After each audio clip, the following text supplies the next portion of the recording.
the Mataram University. Good afternoon, ladies and gentlemen. Assalamualaikum warahmatullahi wabarakatuh.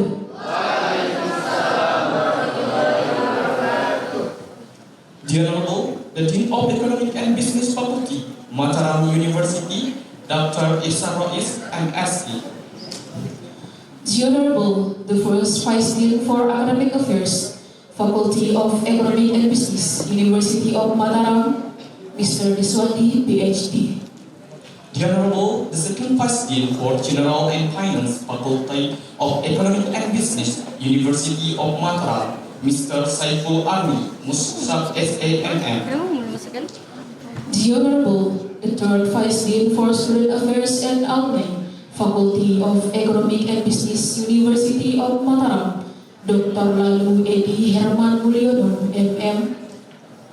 The Honorable, Old Head of Study Program of Economic and Business Faculty, Mataram University.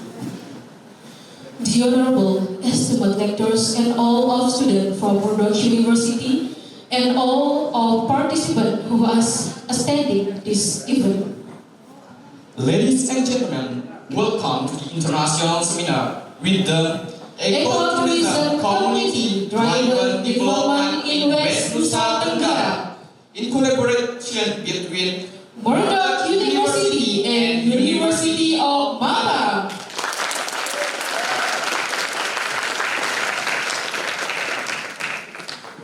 First of all, let us express our gratitude for the presence of the Almighty God, who has given the opportunity to enjoy the beauty of life in the world with a sense of infinity.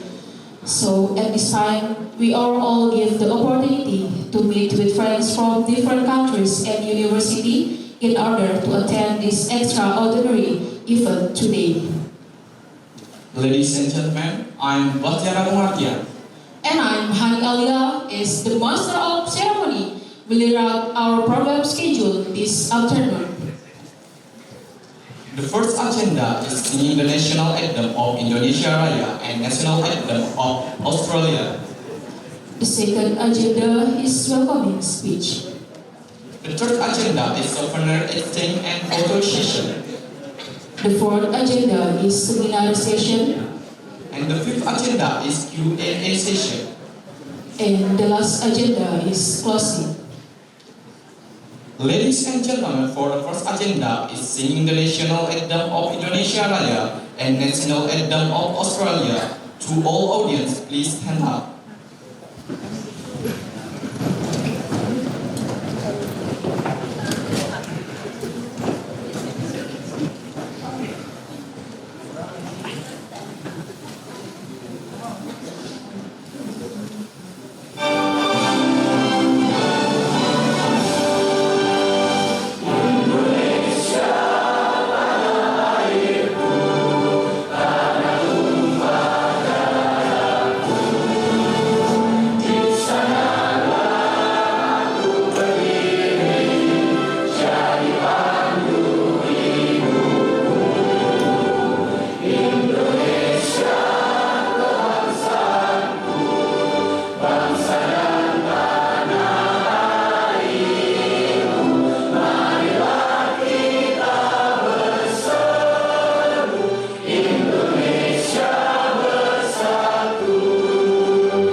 To all audience, you may return to your seat.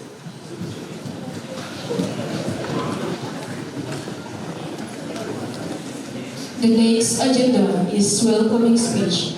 We would like to invite the Vice Dean for Academic Affairs, Faculty of Economic and Business, University of Mataram, to Mr. Diswandi, PhD. Respectable time is all yours.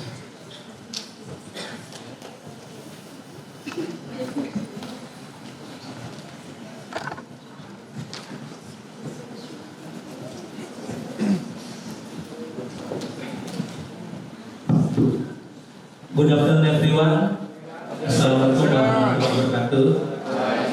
The honorable colleagues from University of Mataram, head of departments, deans, vice deans, and also the honorable colleagues from Murdoch University. We have Dr. Martin and Dr. David, and all students from both university, from Murdoch University and Mataram University. Welcome for the Murdoch University student to Mataram University, the Faculty of Economics.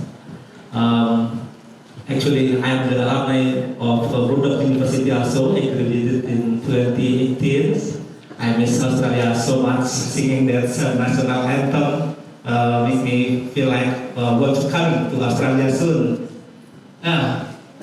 This seminar is part of our collaboration between Indonesia and Australia, in particular Murdoch University and Mataram University.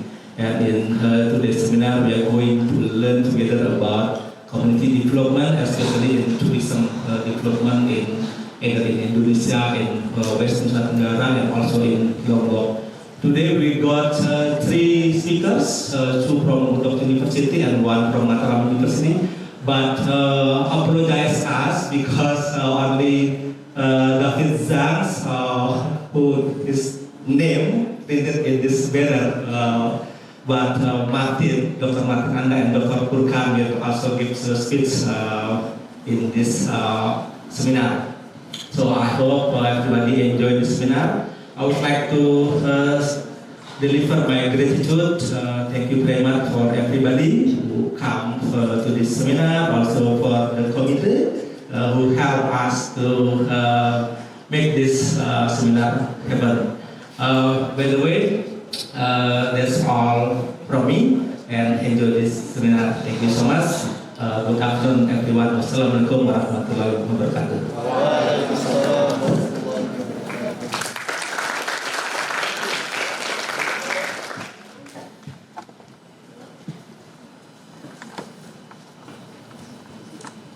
Thank you to Mr. Diswandi, PhD. The next agenda is sovereign exchange will be followed by a photo session, which in this case will be delivered by Dr. Martin Anda from Murdoch University to Mr. Dr. Diswandi from Mataram University.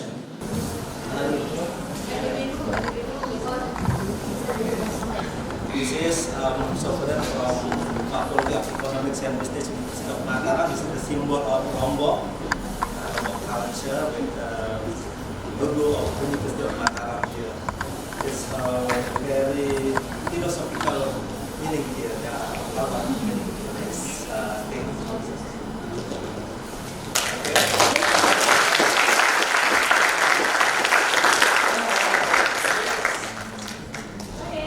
Terima kasih Dr. Diswandi.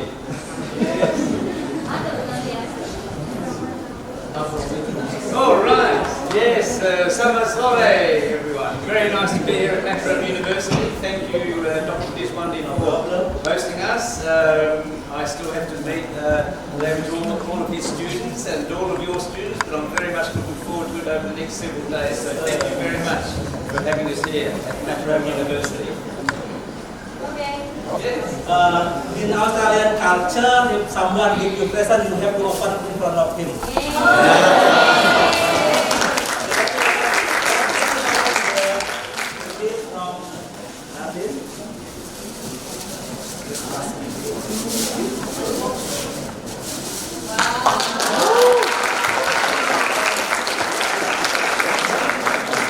Thank you to Dr. Martin Anda and to Dr. Disman.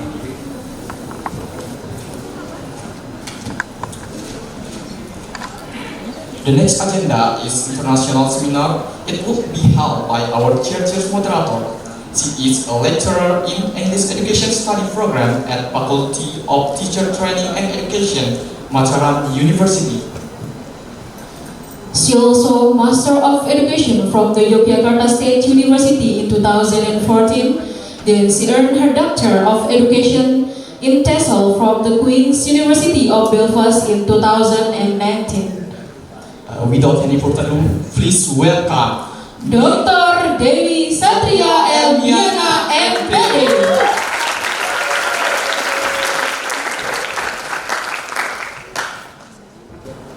Should I stand up or just sit in?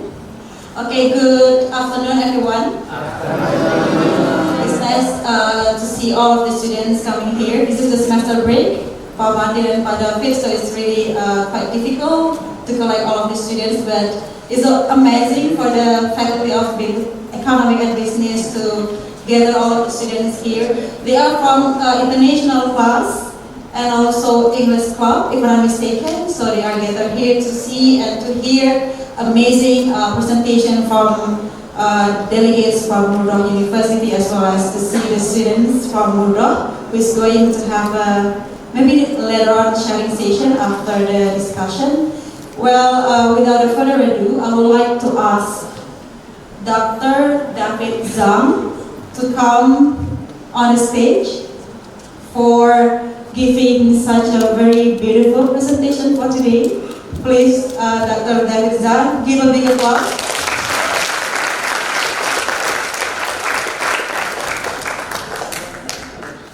And then, please have a seat. Yeah. And the next speaker is Dr. Martin Anda. He's from Murdoch as well.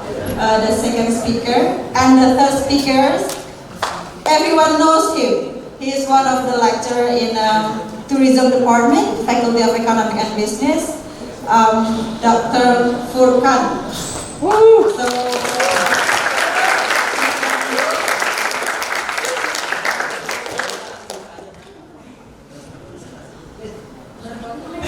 Please come on stage, Pak Furkan.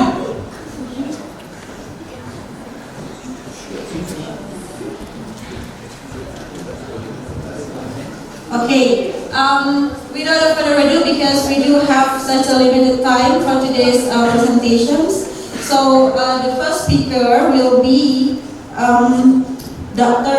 David Zhang. So I call him Pak Zhang to make it simple. Pak David. David. Yeah, Pak David. Pak David will deliver the presentation's title is Work Integrated Learning Through Community Engagement and Social and Environmental Impact. So for the start information, Pak David currently having community service activities in Manipik Island. So let's hear his presentations about ecotourism related activities. Place and time for you, Pak David.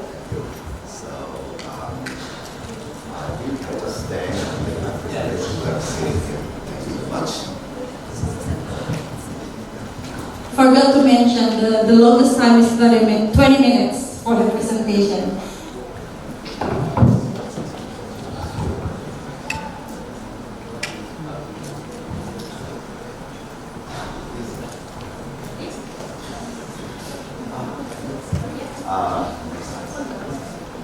Thank you very much for giving this time for me to share Murdoch's engagements in Indonesia, Lombok, and islands. We have a program running for some time. Previous. It's called the Eco-Economy Project, as you can see. Thank you very much. So, living life above and below the surface. The purpose of it, we constructed this program is trying to create real-world, authentic learning and internationalize.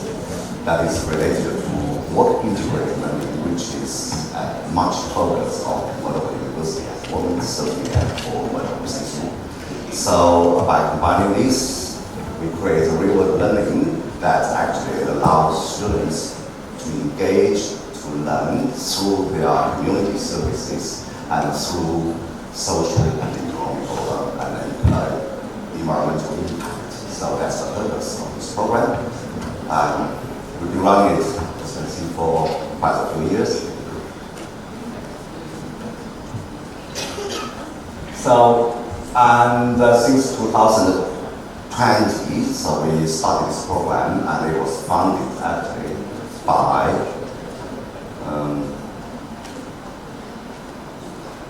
could you please move to the previous slide? Please.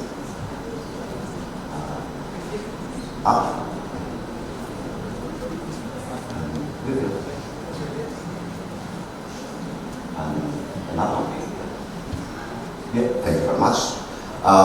It's not solo ownership of Murdoch Business School because it involves collaboration of different parties, in particular emerging project you will see running as our business partner. And also, this is the Australian government, federal government funding program that allows international travel for the students, and it's particularly offered through the global program where government funds Australian undergraduate students for their international overseas study, research, internship programs, so for educational purposes, that's for sure. So, and certainly in collaboration with Murdoch Business School, and in particular in the business unit, the US 3451, where it's called Professional Business Projects, where students learn initial designs to learn and engage with local communities through internships, through developing business programs with local industry companies, or to develop real projects. So, and together we constructed this program, and thank you.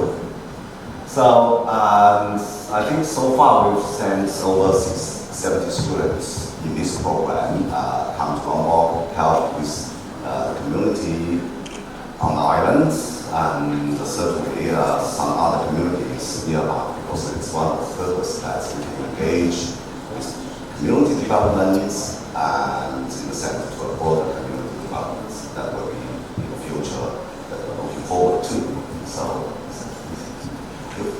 So overall, what did we do here, or the students did there, is that developing feasibility studies and or business proposals in order to help the local community find alternative incomes or to improve the overall well-being of the community or communities that we approach. So in this case, I think it's very much a pleasure to see that actually the School of Economics and Business have developed your own program that is similar structure and similar purposes. That is really very pleasant thing for me to see, because engaging so long, it is not an easy job when it comes to community services. So, as you can see just now, there were a lot of business projects that has been developed, and the students actually, not me, because I'm the supervisor academically, other in collaboration with other industrial experts, and the students have developed so far almost, I think, about 19 or 20 different business projects or proposals that aim at helping them either find an alternative income or to address the social or economical or environmental issues that the student can come up with or has explored in their stay and trip to the community. So far, there are quite a number of projects has been developed and implemented, and I'm going to give you some example later. I think about 7 to 8 plans has been implemented or adopted. That's roughly about 40%, which is really good. So, and I'd like to brief on how we did it. So it's about teaching design. So because The Eco-Economy project is an educational program supported by the government, run by Murdoch Business School, and partnership with Project Q. So, and the design is of Murdoch's educational strategy, which is very interesting. It's one of the adventurous design, and purposefully designed to address these real world and the international issues that's actually in higher education that we can deliver, in particular in community engagement. So let's see what we can do domestically and internationally, real world issues to show the students, to help them to learn how to apply their interdisciplinary knowledge into the real world demands or needs. By the way, the 70 students so far, including my student here, they were all from multidisciplinary students. So the program is run by business school, however, it's actually participated and contributed actually by students of many disciplines, including marine science, community development, sustainability, and we also have terrorism students used to be on board. Very interesting how they did find their own ways of looking at the real problems, the problems of the real, from the real world and in the society. That does give us a very multiple purposes or angles to achieve multiple purposes when it comes to helping people and community services. I think it's of great value. And when it runs, so we started with virtual offering because of COVID, and then what we did was a hybrid called high flex. Thank you. Good. Previous. More.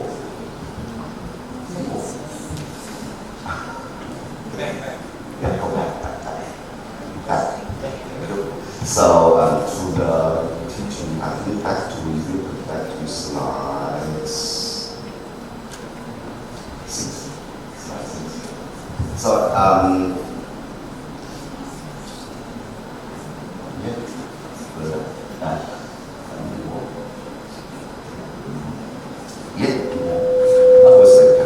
thank you. So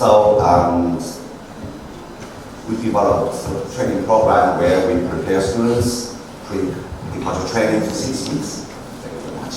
And then 2 weeks stay here as in-country trip, and another 2 weeks reflective journal when they go back to the country. So so that they can complete, after the field work of research, they can complete their work when they get back. So in return, they will receive assessments, the results, and whether to pass or not through this unit. So it's a preparation and it's integrated learning. And yeah, or whichever way you feel comfortable for the notes here. Yeah. I think if we go to slide 7, yeah, next time. Thank you very much. Just make it large from, I just did it. So my memory. Thank you. So the model reflects the business school's model called Engagement for Employability framework. We are still developing this framework. It's not complete or perfect, but it delivers only the early meaning, and we can see the benefit of its delivery through deliveries. Basically, we have 4 components here. Included small here. I just read out. It's called involvement and collaboration, informing and partnering. So basically, we just getting to know. Let's help students get to know the workplace, and the profession, which is called involving, and certainly work with or in the profession, which is called collaborating. And then informing is actually learning from the profession or a job. And the partnering is that learn together. So that's through this model we are still developing, and that we hope that we can help university students of different disciplines and to make them ready for their future after graduates field work, which is job and work. So that's what we call ready graduates and employability or promote graduate employability. So we're still working on that. I think we have seen a lot of positive outcomes through this model by implementing this into the Murdoch Business School courses and test it out and get feedback from the students and graduates. So far it's worked very well. So I would watch if you could give the next slide. Yeah. Next I'm going to show you some of the examples of what the Murdoch students did. So as you can see, it's like an assignment. Yet indeed, they have to input and complete some assignment along this learning journey. So that includes they have to propose before they come to the island through virtual deliveries, through pre-recorded materials, based on their limited understanding of the community or communities, designed for them to see what do they think is good for the community. Then they come up with business proposals and they complete with a full format of business, their feasibility study for business plan as outcome of to conclude their journey. And they have presentation during the trip. I think some of my students here will have their presentation next week that gives them a little bit pressure. And we have reflective journal where they can either make a diary or just write up anything that they think is of great benefits, including cultural differences or any differences that they see from their engagement in these 2 weeks trip. And some field notes that have been taken. Next slide, thank you.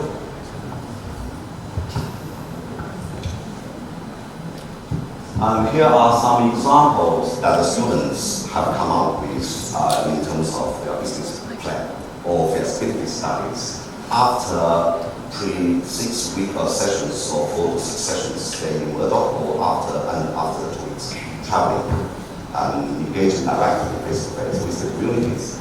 So I think the purpose is very simple. We would encourage people to learn, to engage, and to give impact as university students to communities, or the broader sense of society to achieve greater benefits for a greater number of people.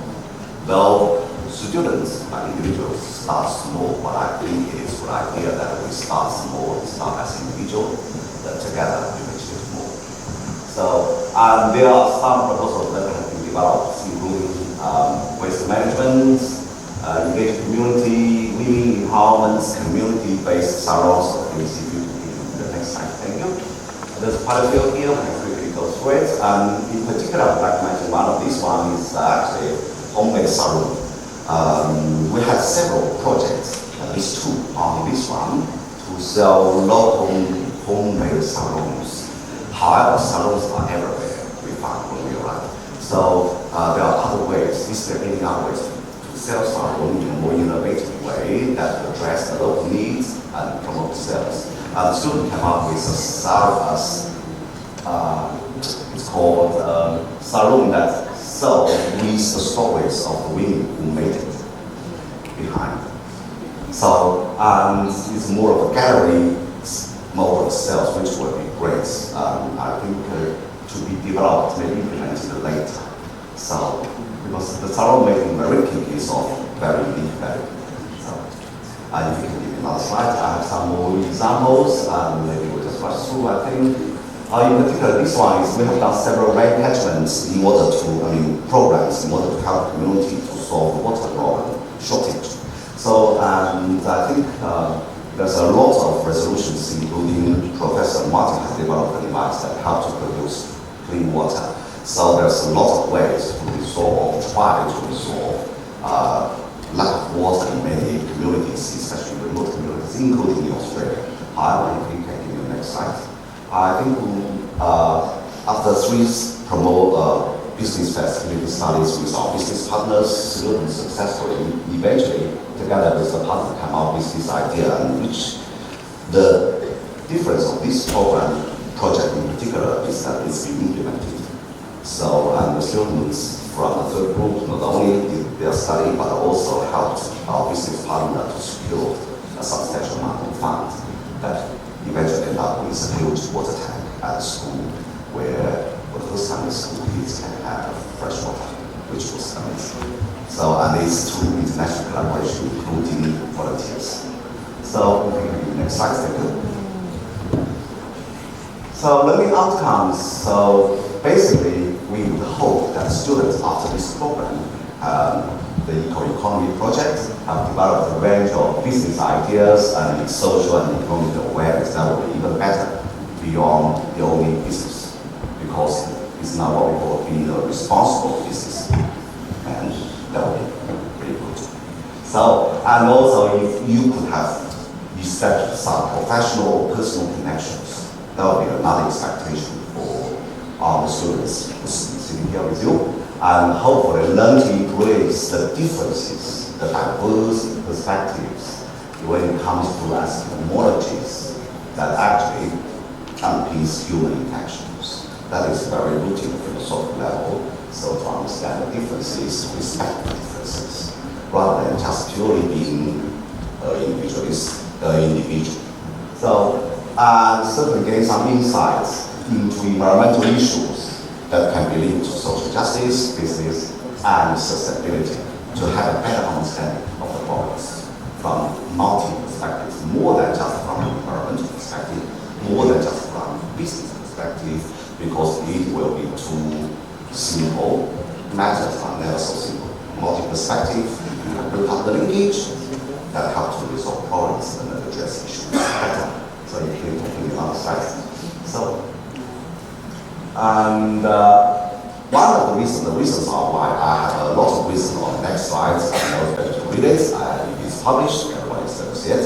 So no problem, but I just point out one particular one, actually, of why, which is linked to Murdoch University's educational strategy.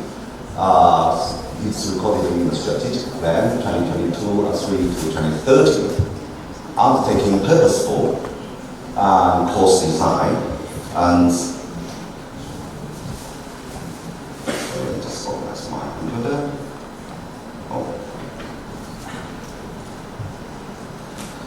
To address themes and be adventurous. It's actually a very challenging task to embed adventure into education. So where it's more than just simply say you travel and learn. That's way more than that. So adventurous learning is the thing here, and learning is the keyword. And also in our assessment policy of the university, we encourage students and academics to set assessments in a social and global context that challenges assumptions. We want that challenge to happen.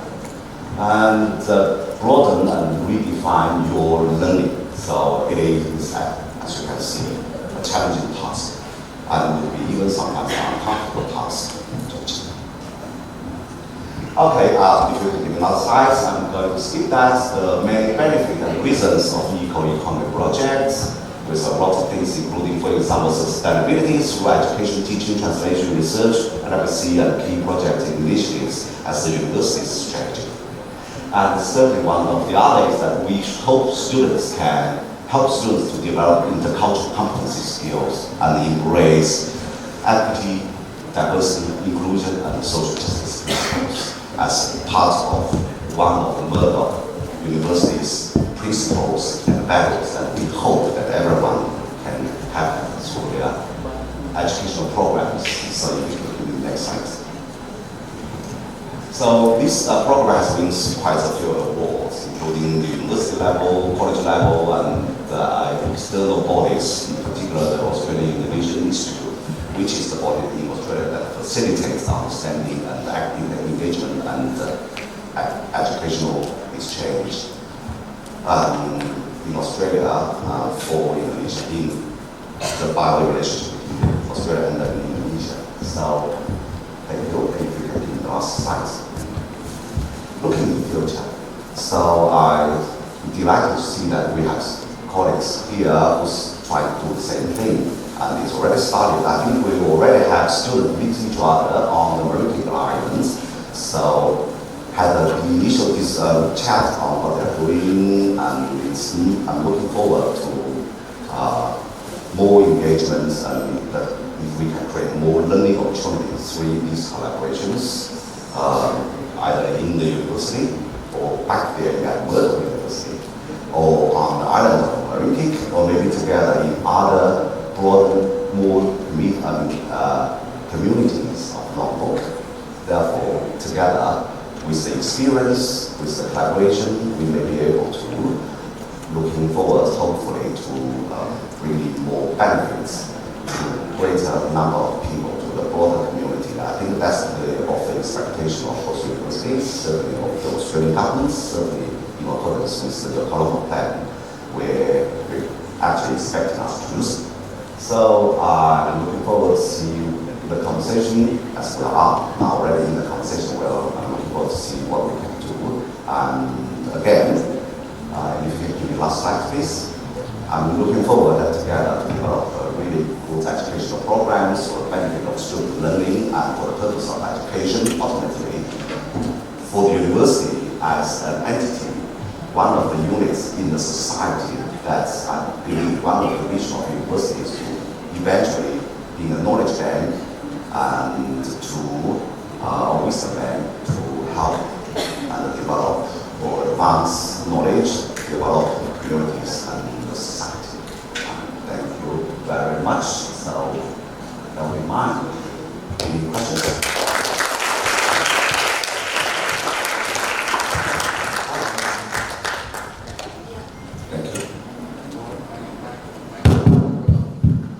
Yeah, thank you. Once again, give a big applause for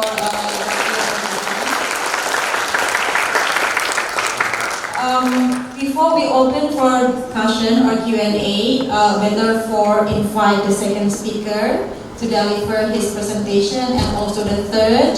And then at the end, we will have a discussion so to make sure everything will be covered for today. Well, the second speaker is Dr. Martin Anda. He's from Murdoch University as well. So give a big applause, everyone.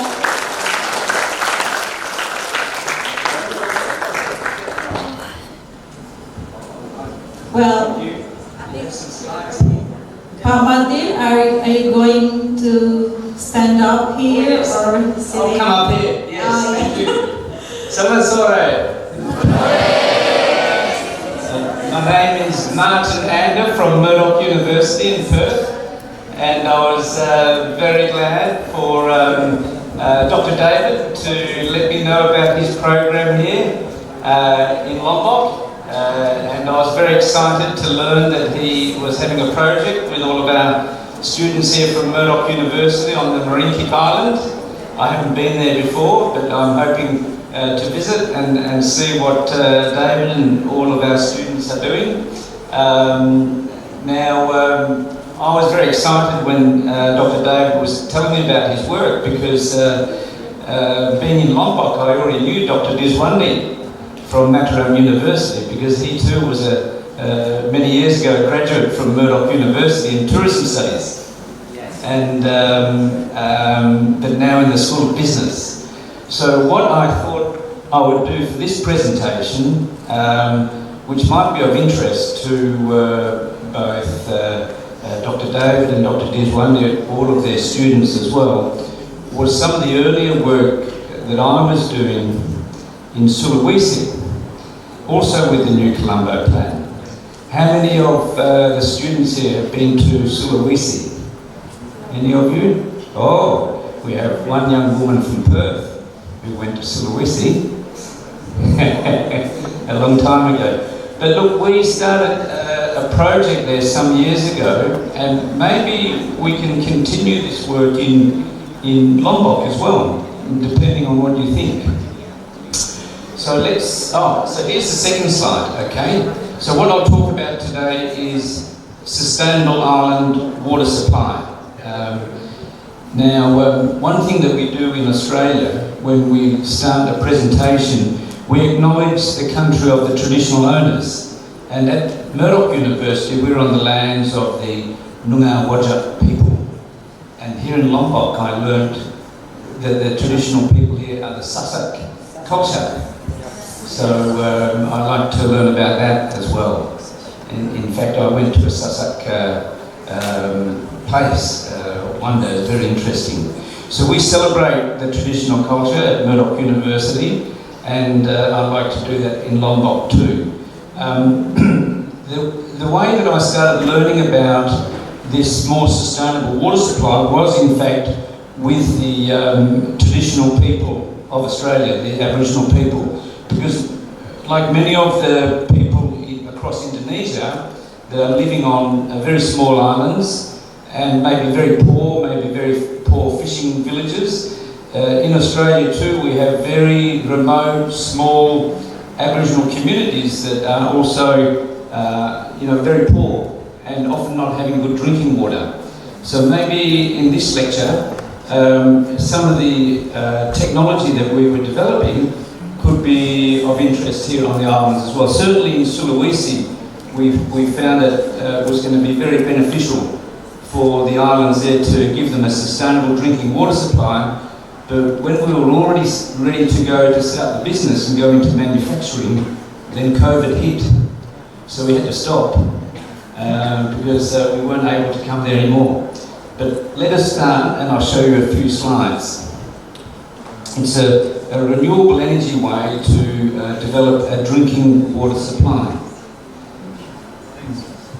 And it's basically a solar powered system, and we started with the Hasanuddin University, with the students there, doing some training on how to implement this kit.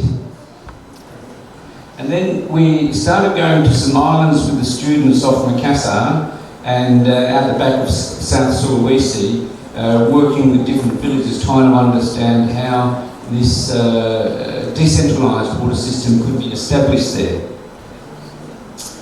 But what we also tried to do was identify who are the local people that already understand how to look after a drinking water system. So who can help with the maintenance? Once you build one of these systems, there must be local people that have the right skills to look after this equipment, because it can be quite technical. And we were very lucky when we went to the back of South Sulawesi, a small town called Bira, and we found in one hotel there was one local guy installing a reverse osmosis water supply system. And he was a local fitter, but he had learned how to do this from YouTube videos. He didn't go to the university and do a degree in engineering. He taught himself from YouTube videos, and he was the local guy that was fixing these water systems. So we were almost ready to work with him and start building a factory in Makassar to start the local assembly and distribution of these systems. Because the governor of South Sulawesi, he wanted to service about 12 islands off Makassar that were having this problem with drinking water. And let me explain why this problem exists. So if we go, so let's talk about the technology now. What happens on these small islands, you know global warming? Climate change from greenhouse gases in the atmosphere. So this is causing the ice cap melting and the sea level to rise. And so once that starts happening near small islands, and it's happening a lot in the Pacific, and the people on the islands are using wells to get their drinking water, but as the sea level rises, you're getting inundation of the salt water into the freshwater lens, into the aquifer. So the well water is slowly becoming saline, and the people can't drink it anymore.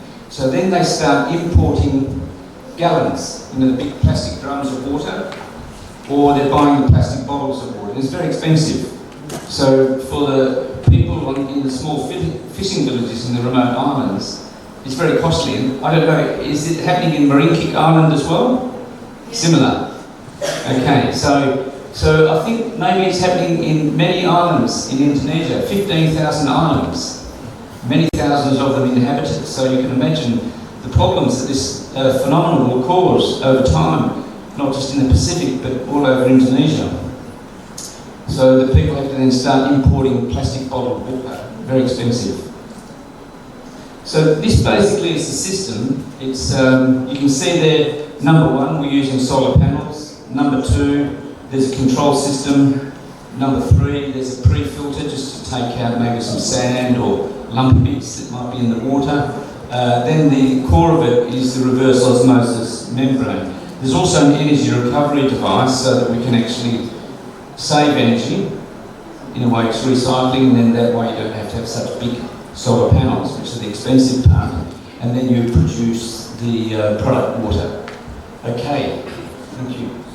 But look, I'm not necessarily saying that this expensive solar-powered reverse osmosis technology is the answer. Just as David was showing you earlier, it's also good to look at the rainwater harvesting and using the rainwater tanks. And once you use the water in showers or hand basins, whatever, sometimes you can recycle that. It's called the grey water off your shower, and maybe you could use that to grow some fruit trees. And this may also help to reduce the demand on the water supply. Okay. But then I think many of you are studying business and management. So maybe you're more interested in the business model. How can we make this work? How could you extend this technology and turn it into someone's going to make a profitable business out of this? So let's go to the next one. Okay, it's too much detail, okay? Anyway, this is top secret. I'm not going to show you all those numbers because this is how you turn it into the successful business. But we can do a specialised lecture on this another day. We won't go into the detail now, but we have all of the spreadsheets and modelling based on the local costs, how you could do this. Okay, next one.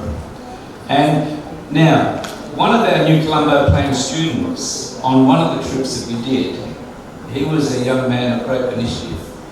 He was already coming to Indonesia a few times and going surfing a lot. So he kind of knew the problems that this particular island was facing already. Nusa Lembongan off Bali. Has anyone been there? It's a small island off Bali. And the same problem was happening with the well water. And it was in the school. So the school children were not getting enough drinking water. So you can imagine very young children, and the well water had gone salty, and all they were having, those little plastic cups with a sealed lid on, and you pop the straw in it? Yeah, that's it. They were just having one of those each day, and this is not enough drinking water. So Tom, who was one of our students on New Colombo Plan, he actually wrote a grant application to the Australian government and got $60,000 from the Australian government, and he was one young student.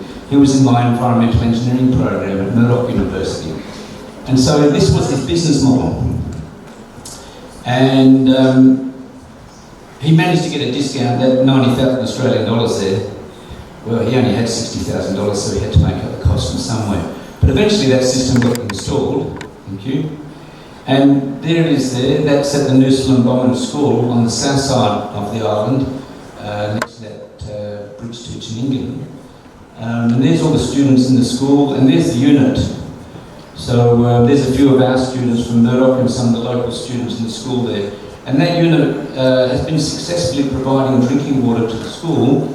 And you can't see it in those photos, but one of the buildings is covered in solar panels, and that's what's running the unit. So if you go to the next slide. So it could be a deployment model for Lombok. So we developed the model off Makassar, but because the COVID had hit, we didn't have a chance to get it started. But maybe we can restart this for islands around Lombok. What do you think? I think it's good. Yep, we can do it? We can do it. Okay. All right, I think it's the next slide is the last one. Is it one more slide to go? Yeah, so maybe we make a 5-year plan. We start doing some research, maybe at Marinkik Island, in some other villages. Maybe then you guys can develop a business plan. We start deploying some test units in year 3. We roll out across a number of islands in year 4, and then by year 5 you've got a successful business operating. Do you think it will work? Maybe? Maybe.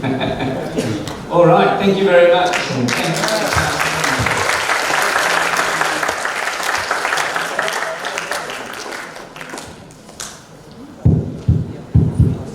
Okay, thank you for Pak Martin for your beautiful presentation. So give an insight for the students who are interested in doing the business. So the third speaker today is the one and only, the lecturer in Faculty of Economic and Business. Please give applause for Dr. Furkan. So he's going to share his experience doing the project in Murdoch Island. So the time is yours, Pak Furkan. May I?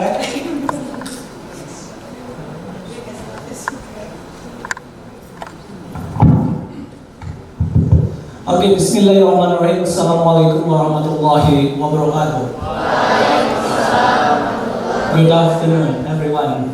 Martin, David, and all the guests here, very young and very smart student from Murdoch University. Welcome to University of Mataram.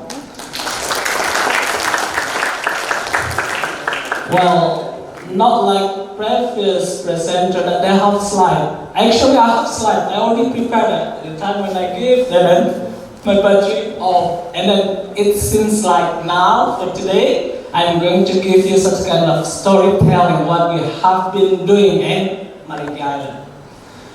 Murdoch Island, previously starting from 2020,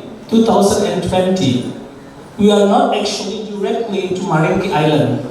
Namely, it is in mainland of the Pijot village. We started in the southern part of Lombok, close to Murdoch Island. In the areas Pijot village and another village which is very close to Murdoch Island. So we have been working for 2 years over there. We are working at the tourism. It is very interesting. Whenever we talk about the tourism, the background, why we work on Murdoch in tourism aspect, it is because based on the master plan actually. Based on the master plan of the government from 2011 until 2025, Indonesia really want to be developed country in 2045. Indonesia really want to be a developed country in 2045. In order to be developed country in 2045, we have focused on the 6 corridor strategy. 6 economic corridor strategy. If you watch out from the perspective of the map of the Indonesia, we started from the west, that is Sumatra Island.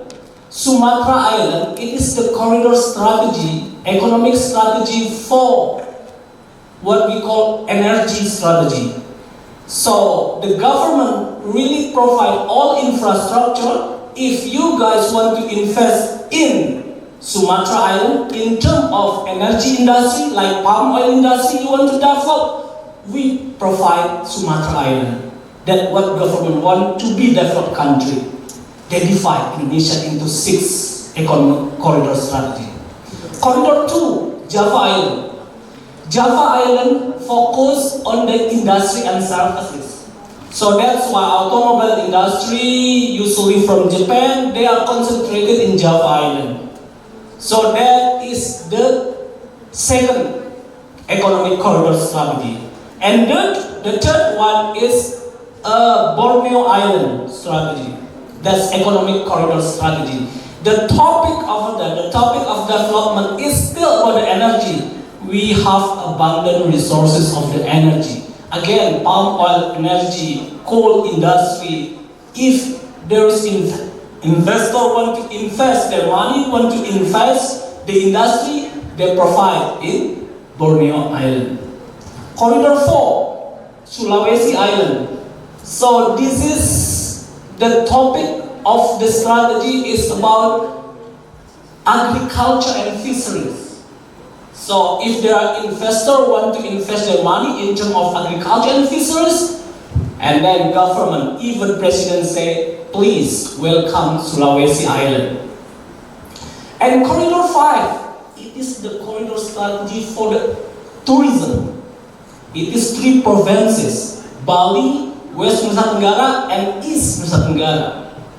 It is the topic of the strategy of the tourism industry in these 3 islands. So that is why, because of the strategy, Mandalika project is a mega project from the government in order to create the new Bali program. They do not want Bali just only the one as a big tourism center only in Indonesia. They want to develop the new Bali in all places in Indonesia. So hopefully we can generate money from this kind of industry. So the 6th economic strategy is Papua. Again, we are very rich of the energy industry in Papua. So based on this kind of the master plan, we focus on Corridor 5, Corridor of the tourism. Because we are located on the corridor of the tourism, and then Lombok is appointed by the national government to be a pilot project, mega project of the tourism development in order to make Lombok as the new Bali program, in order to boost the economy to be developed country in 2045. What we have been doing in that area, we support the government. We cannot do big in the university, we start small. We start in the mainland for the first time. And then we move to the Tanjung Luar, and finally we move to the small island of Pulau Marinke Island. So now we are still working in Jerowaru. So it is all located in Marinke and Suwandi, very close area. So these places are very important. And then in Marinke Island we focus in 2022. We focus for 1 year in Marinke Island. What we have been doing in Marinke Island? Well, if we talk about the tourism, Bali and Lombok always have huge gap of the number of tourists coming to Indonesia. While, for example, in the data in 2015, that just only as an analogy, that when Bali have 6 million tourists coming in Bali, Lombok just only have 600,000. Some people say that West Nusa Tenggara province, it is the abbreviation of NTB, Nasib Tergantung Bali. They said that the destiny of the tourism in Lombok depends on Bali. Because if Bali more flourishes, that will impact Lombok. If Bali down, Lombok is down, getting much more down. So we don't want to be like this. If we want to compete with Bali, we have to do something in a different way. If we do the same with Bali, we will be only under the shadow of the Bali. We want to be something different. So finally, it seems like small idea we are going to develop a halal tourism. While Bali already developed with the conventional tourism, if we try to apply the conventional tourism, it seems like we will be always like Bali, under the shadow of the Bali. So we decide, we try to start small effort, how to develop the halal tourism.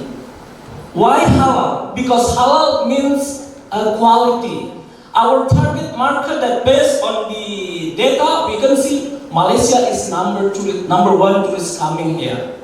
So we need to try to target market the Muslim tourists to be part of our target market. While we are not leaving the conventional tourism, but we have the priority program of the halal tourism. We tried to many places, but we have never found until we found Marinke Island. you guys are very lucky that you only come to Marinki Island. You can ask all people here. They will say they have never been there. Even Pakistan, they have never been there. All people here, you guys the only one. I said, cool, very cool. So all people here should be jealous. That's your friend here from Murdoch already been in Marinki Island. Okay, keep it up. They are not only visiting Marinki Island, but they still think how to make the program, how to develop the project in Marinki Island to support our people. And then you need also to think what you should do. Also, yeah, for the local, that to think the Marinki Island. Well, in Marinki Island, we can see that a number of 600 households in Marinki, the data we can find, while the population is 2,000 population, 1,000 male and 1,000 female population. Mostly they are all fishermen. When they do a fishing program in the sea, always the wife, they have the expertise of hand waving the maringkit, what we call maringkit tenun, maringkit crafting, hand waving something. For 1 week, 1 month, 3 months. 90% of the women can do hand waving technique. It is a descending expertise. Their mom will teach their daughter, only female, not male. That even if you want to get married, you cannot get married until you can do hand waving. So this is as your capital, social capital. If you go married, and then you can have something for earning. That's the idea. In that way, so when we come for the first time, I talk to the tourism caretaker in Marinki Island. We discuss. We do focus group discussion. Okay, we are from Mataram University. This is our purpose of the program and activity. And then we discuss, what do you need? We are going to develop about the tourism program.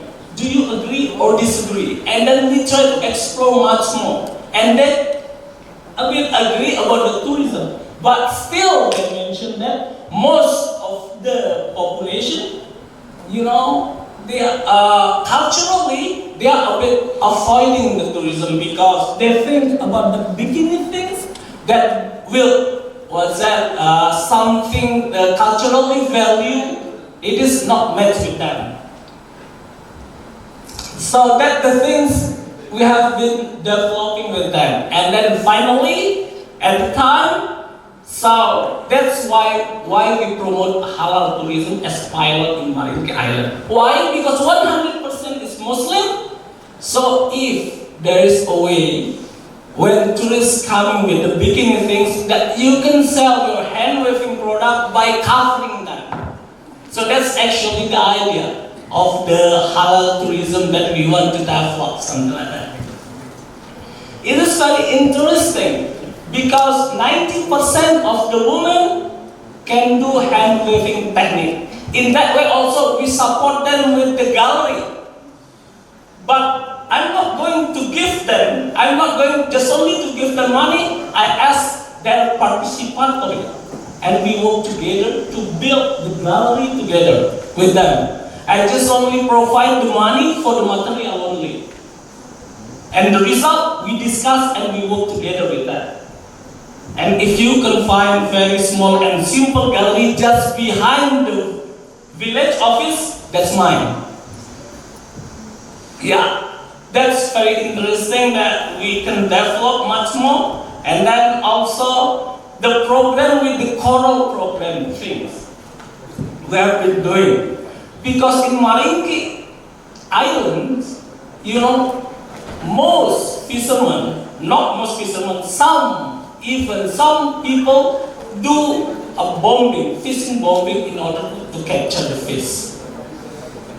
So this will bring a bad impact to the coral. So the coral, there will be no coral, less coral over there. And at the time we make the program of the coral, coral plantation. And alhamdulillah, now much more fish coming again to the area. So that the thing we do small and very interesting. Not only that thing, that's from our internal. I believe that we cannot do to develop the Maringgi alone. We try to invite the corporation. Kimia Pharma is such a big industry, pharmacy industry, that we invite for the corporate social responsibility program. Coming to Maringgi Island to see what they can support over there. And not only from the CSR program of the state corporation in Indonesia, and also we try also to have collaboration with the investor. Now it's coming from the Netherlands with project called Integrated Circular Maritime Economy, just like your program also about river osmosis program. So that we call the program Integrated Circular Maritime Economy. Using the maritime economy, using the seawater, we try to transfer with river osmosis system, transfer the seawater into a clean water. In certain part, the lack of the clean water. So we use the seawater. Not only to transfer to be clean water, usually we have brain as the residual of transferring the water sea product into clean water. They call the name brain, and then the brain, this one, we are going to transfer into salt industry. And then maybe can be developed into chlorine, hydrogen, etc. And this is multi-product.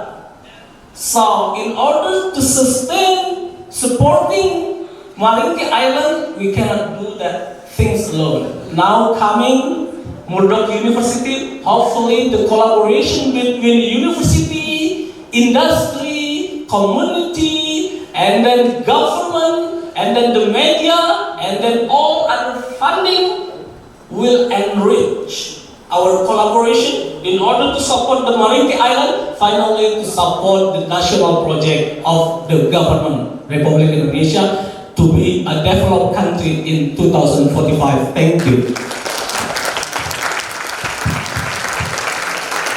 Well, thank you for the sharing experience. So I will invite all of the speakers to sit on the stage. Pak Furkan, on the stage, because we are going to have a sharing session of discussion, Q&A.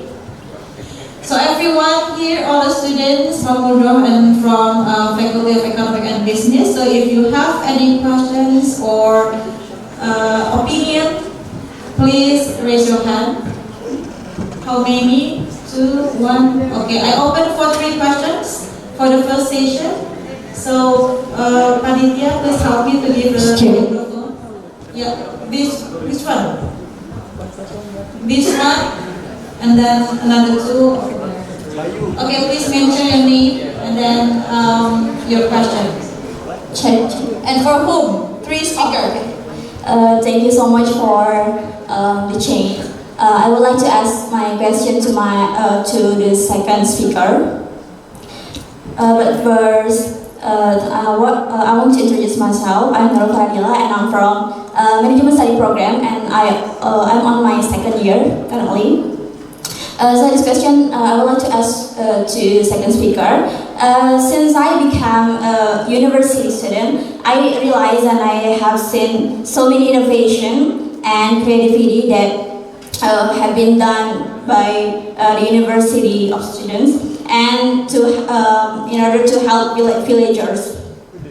And for instance, by developing an application or providing community service or making a program that can help villagers.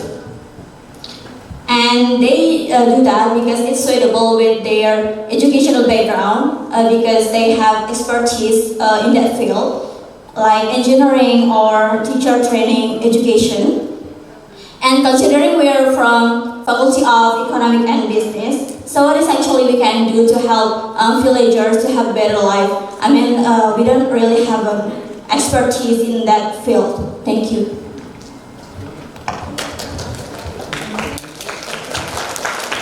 To make it more tight with the time, so Martin will answer your question directly.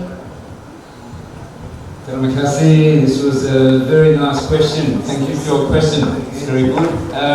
Look, what I'm thinking about your question to answer this is quite a broad one. It made me think actually about our New Colombo Plan students as well that come and visit this great country of Indonesia, and the advantage that young students have, like yourself, because I think back as well when I was a student, is that you have some time on your hands, and you may not have much money and much experience, but you also don't have many responsibilities yet.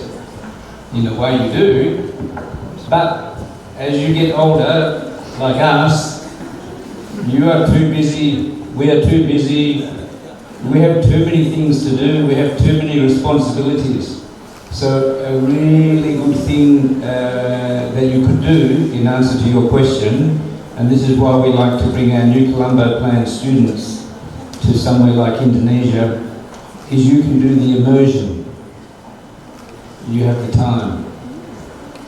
The people in the villages, they may be very poor, but how can you learn from them? Maybe you can spend time with them. You can understand what they're doing. How do they live? How is their culture a little bit different? Many of the villages may be different from each other. When I was doing my research, my PhD, I spent 15 years working with the remote Aboriginal communities across Australia because I wanted to learn and understand them. So maybe this is partly the answer to your question, is some immersion with the people in the village to learn what are the challenges they are facing. You know, are they having enough fish to go fishing with? Why is their water getting salty? Are they having enough water to drink? What about the housing? Is there enough housing for all the people living there on the island or the village? On Friday, I will talk in another seminar about a new type of climate-friendly product we're developing that could be manufactured here in Lombok. So these are things that we can learn if we have time and spend time on the immersion while you have the chance, while you're young. Maybe later you might be too busy as well.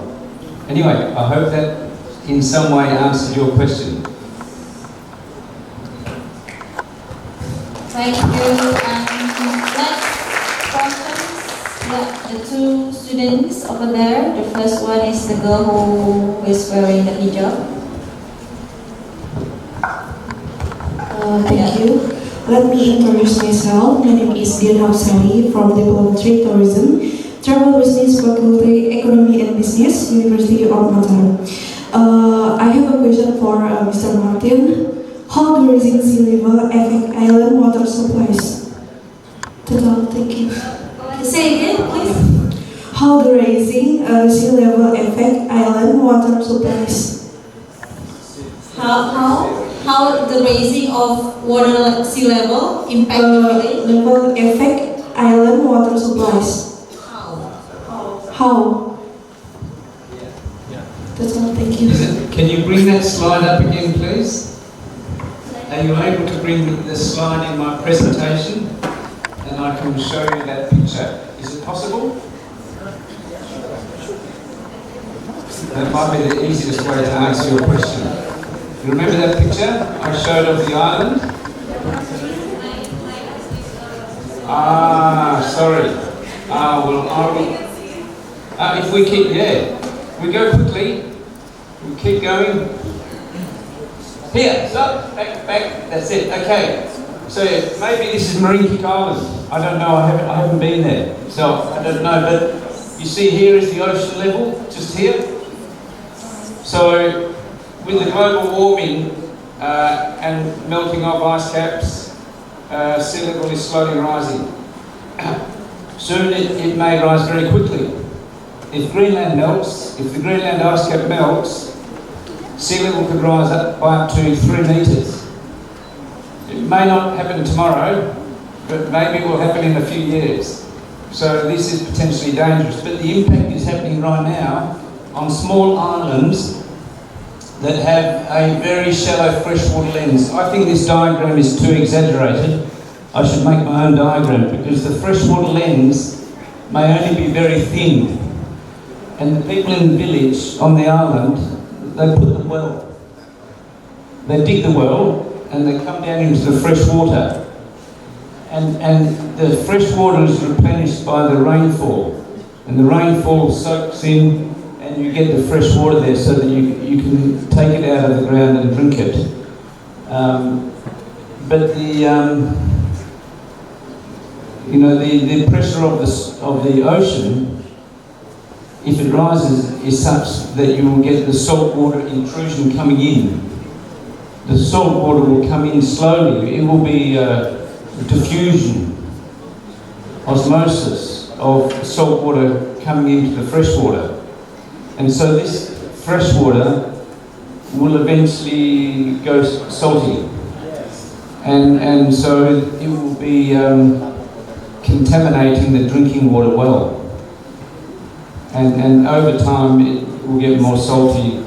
And this happened on Nusa It happened quickly on Nusa because many hotels were being built for tourism, maybe too many.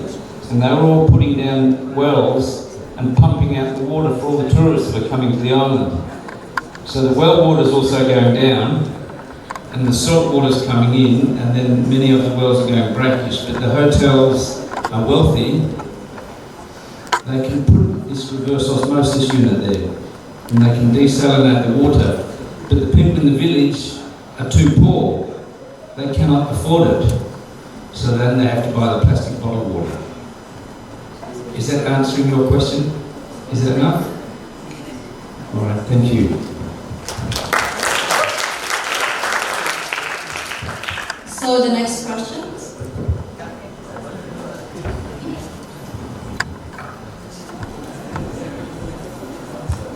Okay, so Assalamualaikum warahmatullahi wabarakatuh. Good afternoon, everyone. First, I want to introduce myself first. My name is Mulu Junior.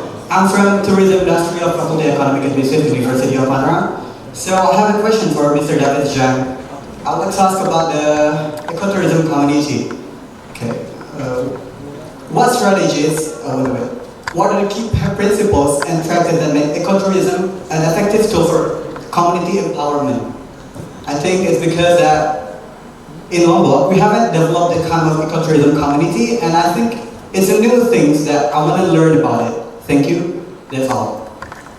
All right, will be answered by David directly. Please repeat the question again. So what principles?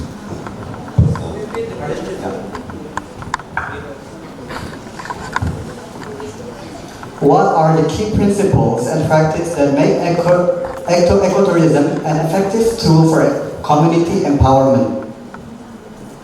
Key principles. Uh-huh. You're talking about the principle that our program has, or what should be the principle? What should be the principle? That's a very It's a deep question. So I can't speak for first of all, I think when it comes to principle, it's hard to just give you one principle when we come to this topic, because when we're talking about ecotourism, different from tourism purpose only.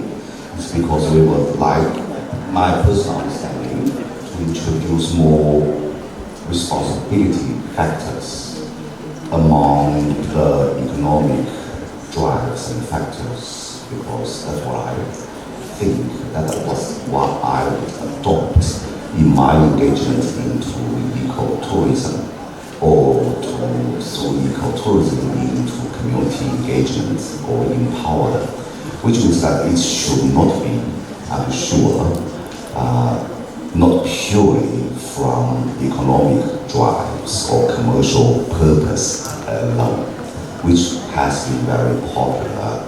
Or let's make it in every language, it should not only be money driven or business driven alone.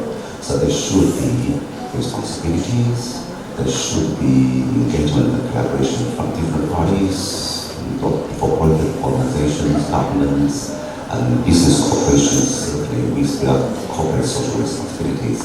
So basically, that's what I would approach when I develop a business in tourism, and when it comes to engaging communities. So I think ecotourism, responsible tourism, will certainly help them to produce alternative income or a second source of major income that empowers the community to engage in the activities they would like to do. For example, to improve their water, improve their waste management, improve their schooling. That we have seen so many that is there, but not enough in the communities alone.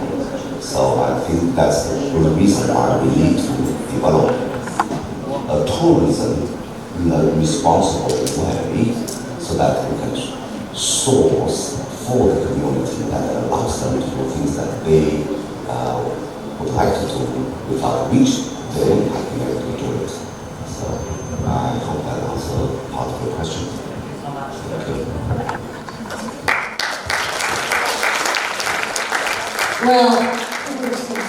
Well, so I see some of the representative from Murdoch student wants to ask the questions. Yeah. So please give a microphone to him. So the question goes to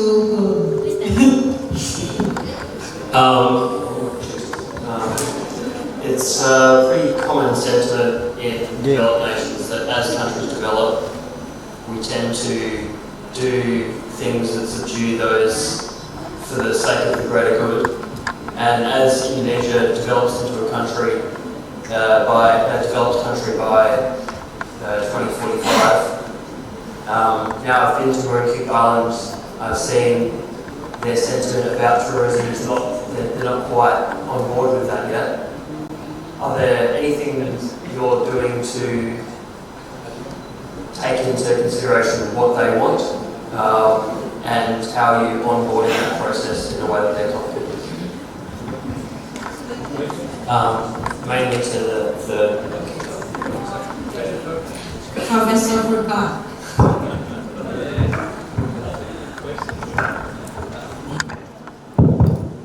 Okay, very interesting question. Well, the idea is now we have the national strategy of the Mandalika here, right? The place where you are living now. That's what we call that's a corridor strategy. So that's why that's a mega project actually, just recently built. This is the center of growth of the economy, and we are thinking it is not enough just only focus in Mandalika, but we should build ecosystem. The ecosystem for the whole will have the multiplier effect of the existing of the Mandalika project. So in that way, in order to support the Mandalika, we need to establish many what we call a layer, tourism layer, to support this kind of Mandalika project. So we think of the tourism village is probably one of them. So that's why a couple of days ago we asked David to come with us, try the culinary of the Sengkol. This is the Sengkol village. You might try another culinary which can be supported the tourism industry with their own tradition, their own culinary. So that's why we promote tourism village. You try very spicy and you love that, but you love that. But you can try another places with different. So that's why we are unique with the tradition. we are unique with our own culture.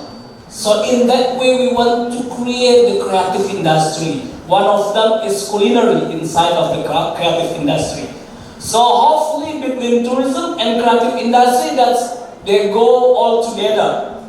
If we talk about the creative industry based on data of Indonesia, they contribute 8 to 10% of the GDP of the Indonesia.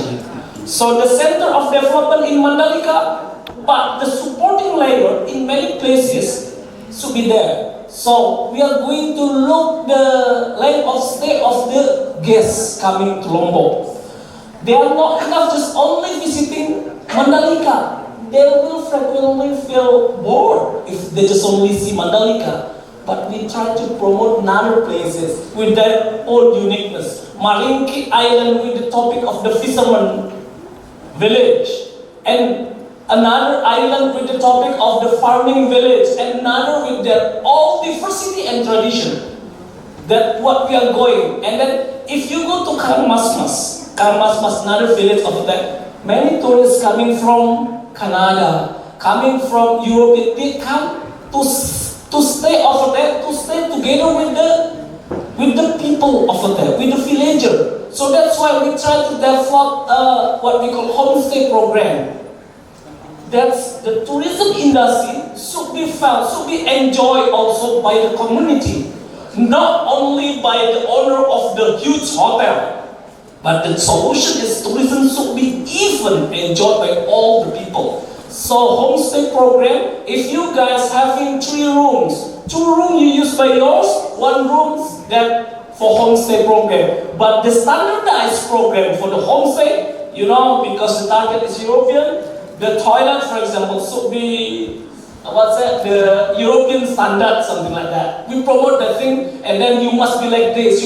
We have the standard operating procedure for that. They have different culture, they have different culinary, they have different value. All the ecosystem will support the Mandalika into one ecosystem program in order to boost that program for tourism. Thank you. Hopefully you can answer your question. Thank you everyone. So if you have another question, so we can have a discussion behind, because we have a limited time. So for this agenda, I cannot open for another question. So if you have one, please you can reach out these 3 people on the stage after this event. Well, once again, give a very big applause for this.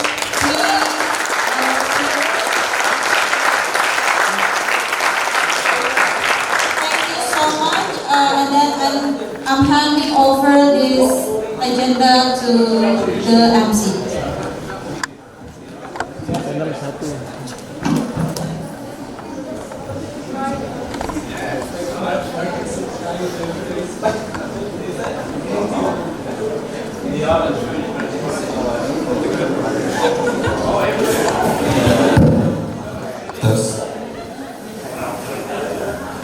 Ladies and gentlemen, we are reaching the last agenda. We would like to thank the entire audience for our seminar international event.